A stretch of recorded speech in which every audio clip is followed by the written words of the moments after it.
pemerintah kemudian menyesuaikan kembali sejumlah aturan dan pembatasan. Salah satunya ditiadakannya penyekatan di 100 titik di wilayah DKI Jakarta yang berlaku pada masa PPKM sebelumnya. Kini pembatasan mobilitas diatur melalui kebijakan ganjil genap yang mulai berlaku bagi kendaraan roda 4. Apakah kebijakan ini akan bekerja efektif dan berdampak baik kepada masyarakat ke depannya?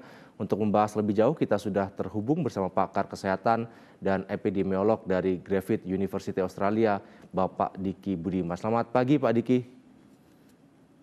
Selamat pagi, Mas Yoga. Baik, Pak Diki, jika kita mengetahui bahwa PPKM di Jawa Bali sudah kembali diperpanjang hingga 16 Agustus mendatang dan salah satu penyesuaian aturannya adalah meniadakan penyekatan dan menggantinya dengan kebijakan ganjil genap. Nah, bagaimana Pak Diki melihat kebijakan tersebut, Pak?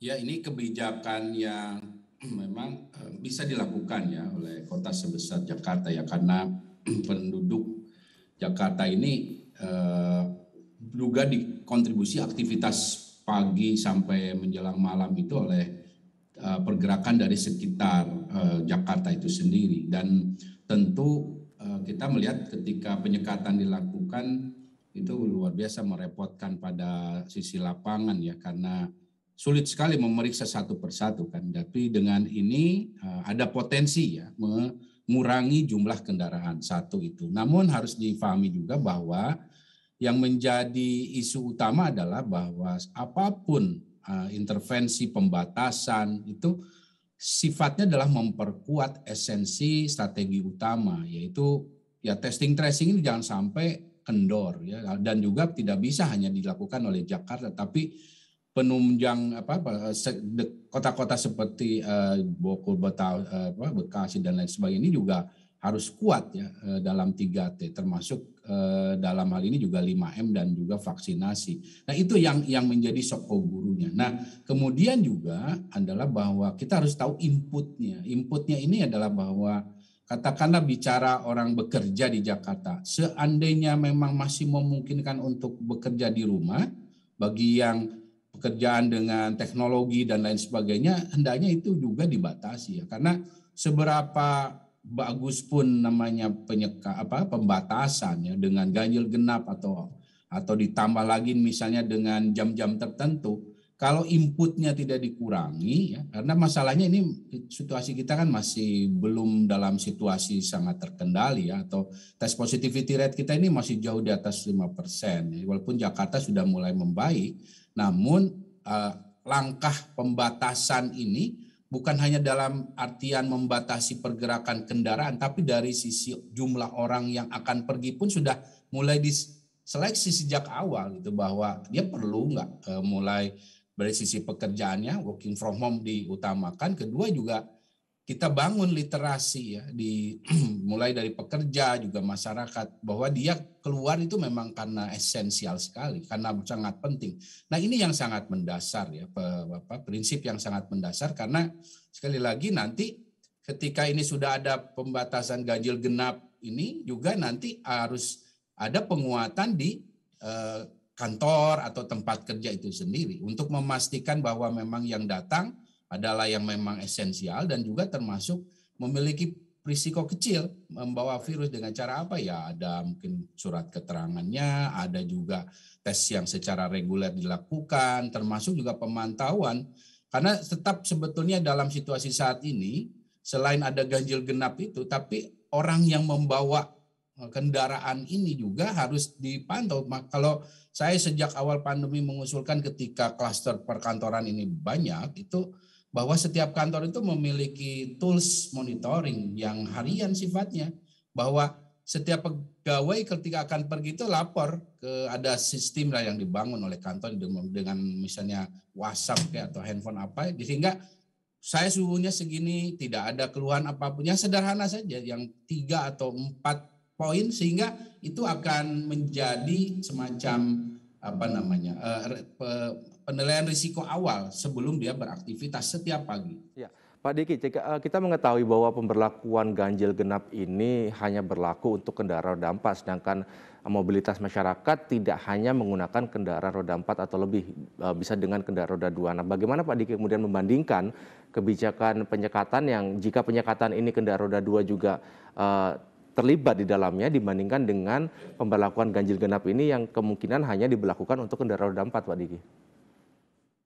Ya, memang di sinilah kompleksitas situasi saat ini ya yang dihadapi tidak hanya pemerintah tapi juga masyarakat itu sendiri. Karena apa? Karena yang menggunakan roda 2 ini umumnya adalah banyak sekali pekerja non formal atau ya masyarakat secara umum, dan ini ketika ini juga misalnya diterapkan, saya bisa memahami bahwa akhirnya akan semakin terdampak ya, dan masalahnya juga kita tahu keterbatasan dari fasilitas umum ya, transportasi publik ini dibandingkan mereka dengan membawa kendaraan roda 2 mobilitasnya. Nah, inilah yang artinya memang bukan keputusan ideal, namun sekali lagi itulah sebabnya kenapa perlu ada tambahan, bahwa ini kan bagaimanapun di tengah ketidaksempurnaannya ganjil genap ini. Nah, dia sifatnya adalah memperkuat yang disebut dengan testing tracing itu. Jadi esensinya sekali lagi itu Mas Yoga ya, dan ini juga masyarakat harus paham dan pemerintah terutama, bahwa intinya kalau testing tracing isolasi karantina berjalan terus, ke rumah-rumah terus berjalan ya, visitasi yang memastikan orang itu semua, apalagi dalam menjalani isolasi mandiri dia juga dinyatakan aman, dan juga memastikan kontak-kontak person ini sudah dideteksi. Nah, orang-orang yang bergerak ini siapapun akan memiliki risiko kecil bergerak gitu. Dan yang terjadi di kota-kota yang terkendali pandeminya dengan 3T yang kuat, 5M yang kuat, vaksinasi yang memadai ini, dia tidak perlu melakukan pembatasan seperti ini. Bahkan tidak perlu ada sertifikat vaksin, dan juga tidak perlu ada hal-hal yang sifatnya bahwa masuk mall harus dites dan segala macam. Tidak, karena yang esensinya dilakukan. Sehingga sekali lagi kalau kita melupakan 3T ini, bahkan tidak mengejar lebih banyak, seandainya sekedar saja, ya hal-hal seperti ini yang akan membuat kita semakin ribet gitu, membuat kita semakin banyak harus melakukan hal-hal yang akhirnya juga sebetulnya membebani kita. Padahal itu bukan yang esensial. Ini yang harus saya dudukan secara tepat ya proporsinya. Karena sekali lagi pembatasan ini ganjil genap ataupun nanti ada penambahan lain, misalnya jam malam ataupun apapun, itu adalah sifatnya penguat.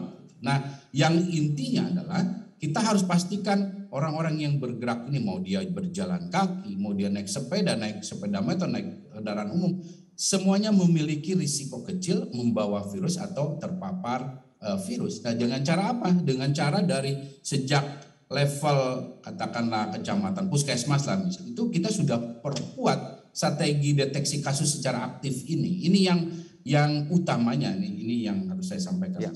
Terakhir, Pak Diki, jika kita berbicara apapun kebijakan diambil pemerintah, memang tujuannya adalah untuk membatasi mobilitas dari masyarakat agar COVID-19 ini bisa segera tertanggulangi. Nah, kemudian ke depannya Pak Diki melihat langkah terdekat apa yang bisa diambil agar masyarakat itu juga sadar bahwa kebijakan yang diambil ini memang tujuannya adalah untuk segera memutus mata rantai penyebaran COVID-19 ini, Pak Diki.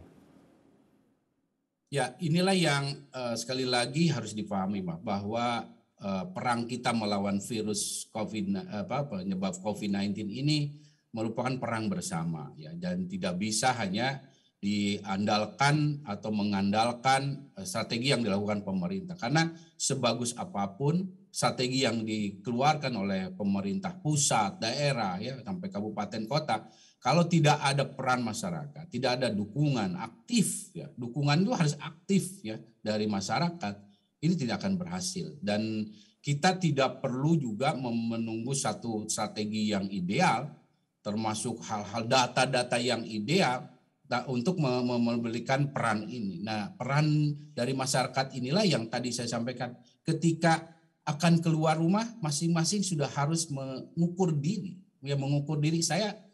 Jadi belanja misalnya, saya mau naik motor belanja nih, tapi belanja saat ini jangan tiap hari gitu.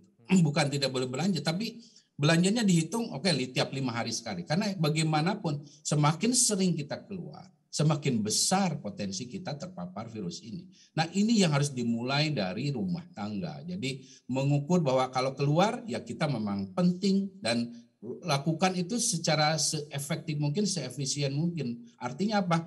Sesingkat mungkin dan secepat mungkin. Itu yang harus dilakukan. Dan juga seminimal mungkin untuk keluar. Kalau bisa sekarang lebih banyak online ya, bahkan misalnya nggak usah pakai kendaraan umum lah kita ke pasar itu kan dia udah bisa ngirim. Nah ini hal-hal yang seperti ini dan tentunya ini juga harus difasilitasi oleh pemerintah daerah. Pemerintah daerah saya kira saat ini juga punya peluang untuk membangun inovasi dari banyak hal. Dalam hal ini untuk mengurangi pergerakan juga dimulailah banyak aktivitas yang sifatnya online. Baik selain bukan hanya bekerja dari rumah tapi dikirim ke rumah gitu. Apapun itu sehingga sekali lagi mobilitas ini bisa kita kurangi. Dua pihak dari sisi inovasi pemerintah termasuk dari sisi masyarakat sendiri berperan serta secara aktif dan mulai sadar diri bahwa kita punya peran penting dengan cara apa? Membatasi mobilitas dan interaksi dan juga menjauhi keramaian kerumunan. Nah, ini yang harus kita sadari dan sekali lagi mungkin ini akan harus kita lakukan sampai setidaknya situasi pandemi ini berakhir pertengahan tahun depan atau akhir tahun depan. Baik. Terima kasih Pak Diki Budiman, pakar kesehatan dan epidemiolog dari Griffith University Australia telah berbagi informasi bersama kami di Klik Indonesia Pagi. Selamat pagi Pak dan salam sehat selalu Pak Diki. Selamat pagi.